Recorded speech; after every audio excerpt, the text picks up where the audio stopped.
মানে এইবাৰ যদি 1.5 লাখ চাকৰি অহাবাৰ 3 লাখ আমি আগুৱাই গৈ থাকিম আমি পিছ পৰি নাযাওঁ ইন্টাৰভিউ দিব লাগে গুৱাহাটীত যাব লাগে কলিকতাত যাব লাগে দুখীয়া ঘৰৰ লৰা ছোৱালীয়ে ইন্টাৰভিউ দিব নোৱাৰে মোৰ নিজৰ অভিজ্ঞতা যেতিয়া এডিআৰিৰ আমি পৰীক্ষা পাতো যদি ফিজ নলওঁ ক্যান্ডিডেট 12 লাখ হয় আৰ যদি ফিজ লওঁ ক্যান্ডিডেট 4 লাখ হয় তাৰ মানে অসমত আমাৰ এনেকুৱা বহুত দুখীয়া মানুহ আছে যোনে পৰীক্ষাৰ মাসুল খেনিও দিব নোৱাৰে সেই কাৰণে এইবাৰ আমি সিদ্ধান্ত লৈছো যিমান লৰা ছোৱালী ডিগ্ৰী পাস কৰিব 1 বছৰৰ কাৰণে প্ৰত্যেক মাহত তেওঁলোকক আমি 2,500 টকাকৈ তেওঁলোকক দিম যাতে তেওঁলোকে ইন্টাৰভিউত যাব পাৰে কিতাপ দুখন কিনিব পাৰে দেউতাক মাকক হাত পাতিব নালাগে শ্ৰদ্ধাৰ ৰাইজ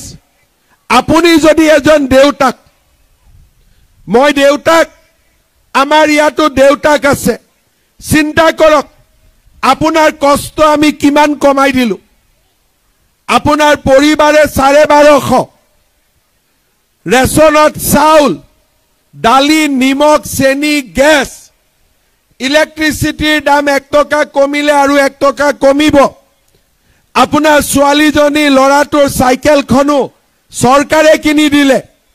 মেট্ৰিক পৰীক্ষা আপুনি চিন্তা কৰিব নালাগে 300 টকা আমিয়ে দিলো লৰাটো বিএ পাস কৰিছে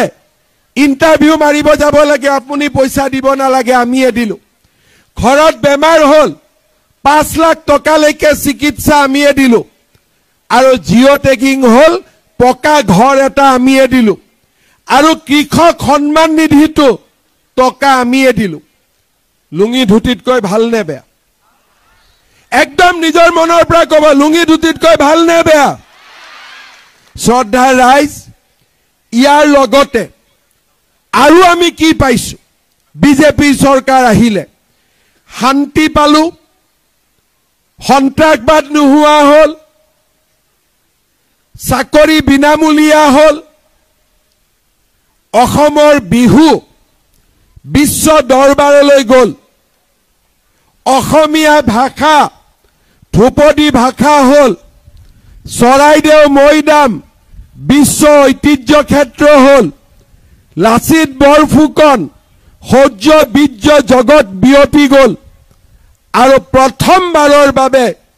আগতে চৰকাৰে লাজ কৰে যে মন্দিৰক দিলেতো মছজিদকো দিব লাগিব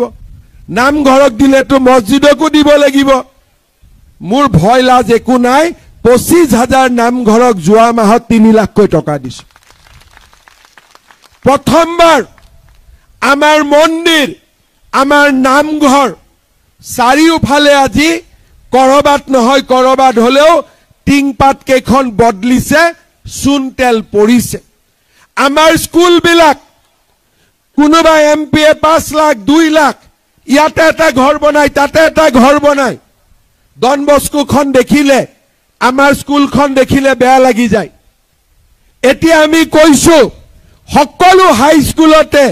আমি 8 কোটিকৈ টকা দিম আৰু ডন বস্কো সেন্ট মেৰী স্কট কৈ আমাৰ স্কুলখন দেখিব ধুনিয়া হ'ব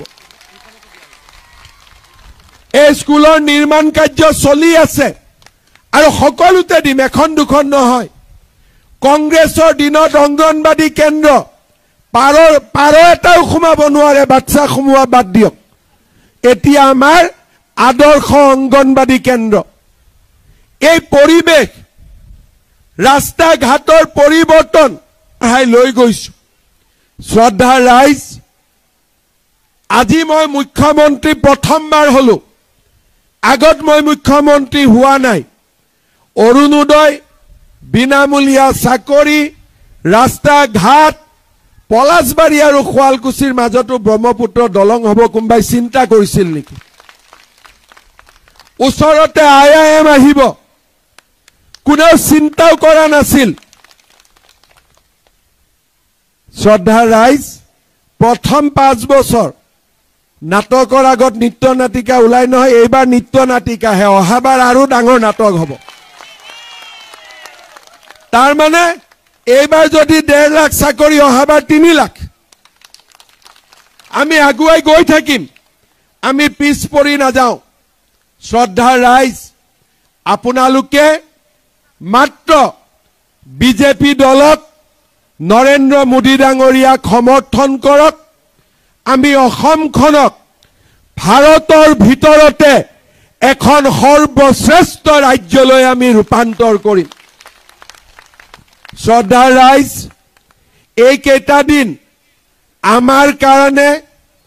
প্ৰত্যাহ্বানৰ দিন কেইদিনমান আগতে পেহেলগামত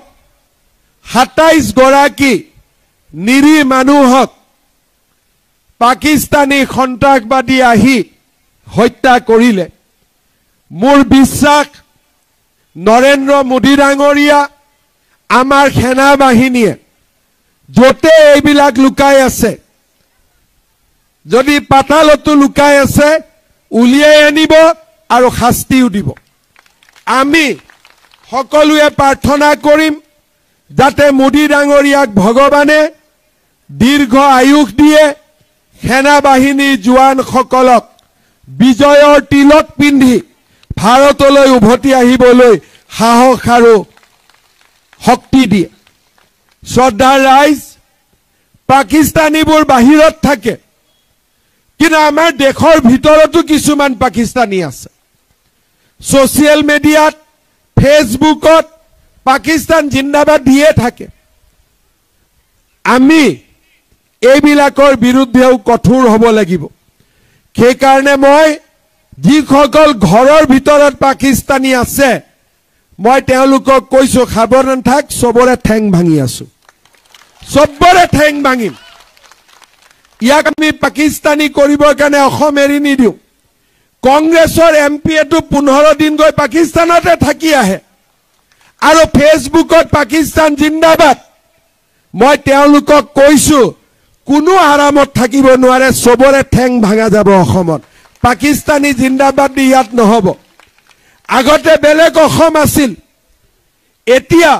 ধুবুৰী সালমাৰাটো অসমীয়া মানুহ সাহসেৰে থাকিব পাৰে আগৰ দিন নাই কাৰোবাৰ মতে এতিয়া দেশ নচলে এতিয়া দেশ চলিব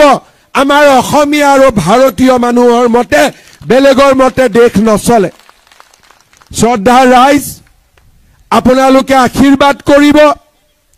যাতে আমি সদায় এই ধৰণে আমাৰ অসমখনক আগুৱাই লৈ যাব পাৰো লুঙি ধুতিৰ চৰকাৰ যাতে অসমত আৰু কেতিয়াও উভতি নাহে সদায় যাতে অৰুণোদয় চৰকাৰ চলি থাকে